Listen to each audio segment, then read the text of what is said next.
বিসমিল্লাহির রহমানির রহিম। প্রথমেই আল্লাহ এবং রাসূলকে স্মরণ করে, পাক পাঞ্জাতনকে স্মরণ করে, 1,24,000 পয়গাম্বর, 313 জন নবী, 360 আউলিয়াকে স্মরণ করে আজকে এখানে 7 নং মল্লিকবাড়ি ভালুকা মল্লিকবাড়ি ইউনিয়নের অন্তর্ভুক্ত 7 নং ওয়ার্ড দামসর ছাত্রদলের উদ্যোগে বৈশাখী মেলা ও সাংস্কৃতিক বিচিত্র অনুষ্ঠান।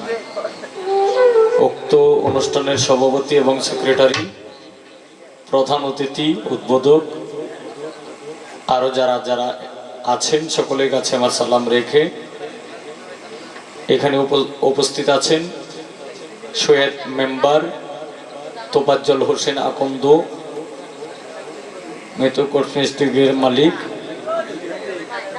মোফাজ্জল ভাই, রুবেল আল চিস্তি, জসিম ভাই, দয়াল ভাই, সামাদ ভাই, কবির ভাই, হানিফ ভাই সহ আরও যারা আছেন, শরীফুল ভাই, পারভেজ, রফিকুল ভাই, সকলকে এর মধ্যে আপনারা দর্শক শ্রোতা ভাই বন্ধুগণ পদার আলিম আমাদের কাছে সালাম রেখে এখানে আমাকে যে নিয়ে এসেছেন পারভেজ, এর মধ্যে স্কোয়ার মাস্টার বাড়ি থেকে আগত মজিবর ভাই, আমি ছিলাম আরেকটা অনুষ্ঠানে হাজির বাজার, এখানে 2টি গান করে আমি বিদায় নিয়ে আমি চলে গেছিলাম।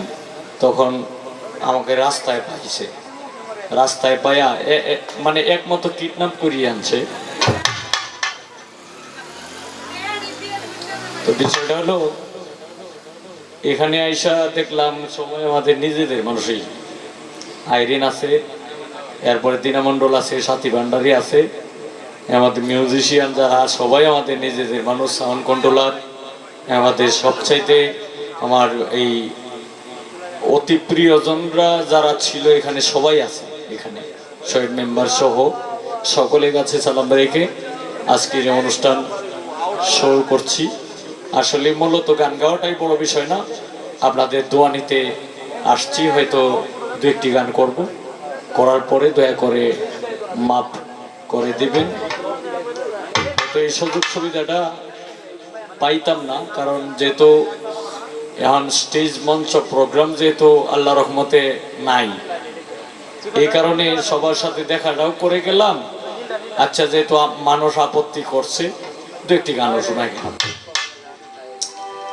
তো সবাই দোয়া করবেন, এই আশা প্রত্যাশা নিয়ে আজকের এই অনুষ্ঠান শুরু করছি। আসলে মানে আমি যখন বিভিন্ন জায়গায় অনুষ্ঠান করি, বিভিন্ন জায়গায় বাউল গান করি, এখন কিন্তু বাউল গানটা এখানে হয়তো মুরব্বী মানুষরাও কিন্তু আছেন, এটা আমি জানি। বাউল গানটা কিন্তু আস্তে আস্তে বিলুপ্তির পথে গেছে গা। দেখেন, মানুষ এখন বর্তমান যুগে কিছু পুরুষ শিল্পী আর কিছু মেয়ে শিল্পী হয়েছে বাংলাদেশে।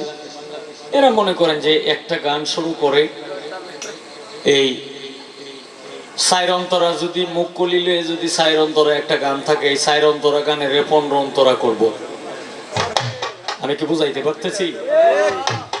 এই সাইরন্তরা গানের 15 অন্তরা করব। কে লেগে করব? এই যে মানে যদি এখন টাকা পয়সার যে বিষয়টা, এটা মনে করেন যে শিল্পী যদি ভালো হয় আর গান যদি 2 অন্তরাও গায়, যার যেটা দেওয়া দরকার এটা সে দিবেই। গান যদি শেষও যদি করে লাই, এরপরেও এটা দিবেই, যার যেটা দেওয়া দরকার। আমার ভাগ্যে, আমার রিজিকে যেটা আছে এটা একবার না একবার আসবেই।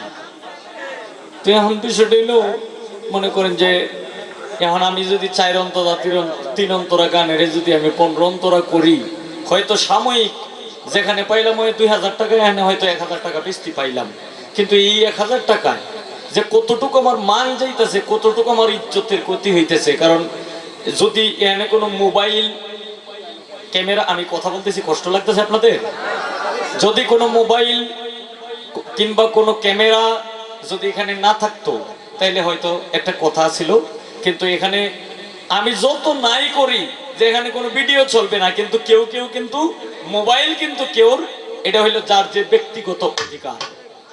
মোবাইল কিন্তু মোবাইলে ভিডিও কিন্তু এনে সবাই করবেই, কাউকে ফিরানো যাবে না। তখন দেখা গেছে যে আজকে এই 1000 টাকা বৃষ্টি পাওয়ার জন্য যেখানে 5টা প্রোগ্রাম পাইলাম হয়, এই 5টা প্রোগ্রাম থেকে আমি 3টা প্রোগ্রাম থেকে আমি বিরত হয়ে গেছি। তাইলে এইরকম বিকৃতি করার কোনো মানে আছে? মানে নাই। অনেক শিল্পীরা দেখছি যে একটা গানের মধ্যে এই 4টা 3টা, মানে একটা গানের মধ্যে গানের মাঝেই আরেকটা গান লাগাই দিচ্ছে। এরকম কিন্তু বিভিন্ন জায়গায় হইতেছে, অথবা এখানে কি আছে না না আছে এটা আমি জানি না, তবে যাক এটাও বিষয় না।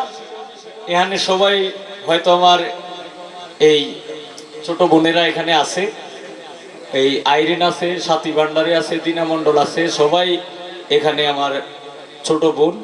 আবার মানে দিনা মণ্ডল কইছে যে আমি আমার মানে শিষ্য হয়েছিল, হ্যাঁ ঠিক আছে, একদিন হয়েছিল।